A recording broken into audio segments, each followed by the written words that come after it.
2019. انت فعلا عديتي بسرعة كده ازاي؟ ازاي احنا بقينا في 2026؟ الوقت عدى بسرعة جدا، لازم نعرف الموضوع ده.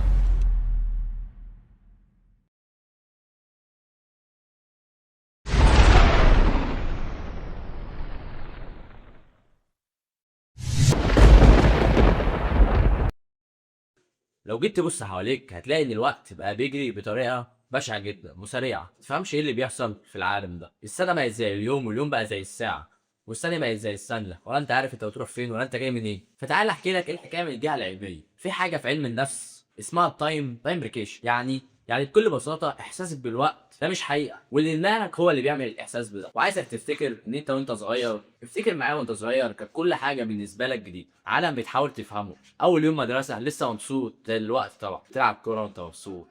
طب بتعرف تلعب، انت مبسوط وانت بتعمل الواجب عشان تاخد النجمة. لسه مبسوط عشان سابوك تلعب نص ساعة في البيت. انت لسه مبسوط عشان خلوك تتفسح.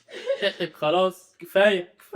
عايز اقول لك ان الفكره هنا ان يومك كان مليان تفاصيل، لسه بتعرف حاجات جديده. بس لما كبرت حياتك بقت مجرد روتين، ما بينحصرش يا مرسي غير بين دول: صحيان، نوم، اكل، شرب، تليفون مرقع. وعندك عالم الاعصاب ديفيد اجليمن قال ان الوقت بيعدي ابطا لما تعيش تجارب جديده. طب انا هروح اعمل مغامره جديده بقى. مغامره جديده ايه بس؟ انت اخر مغامره عملتها انك ركبت السلم الكهرباء في المترو، والكلام ده كان من الناحيه العلميه. لكن طبعا الرسول صلى الله عليه وسلم قال: لا تقوم الساعة حتى يتقارب الزمان. يعني مفيش بركة من الأيام بتجري، ويعرف إن الوقت عمره ما بيضيع. أنت اللي بتخليه يعدي من غير ما تعيش وتملاه. كل لحظة بتعدي يا إما بتتبني جواك يا إما بتتمسح كأنها ما حصلتش.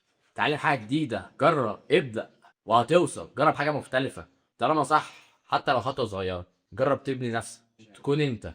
عشان العمر ما كان العمر بعدد السنين، عمرك بعدد اللحظات اللي فضلت جواك. اللحظات اللي جواك اللي عمرك ما تنساها. ما تسيبش وقتك يعدي وخليه يتهز.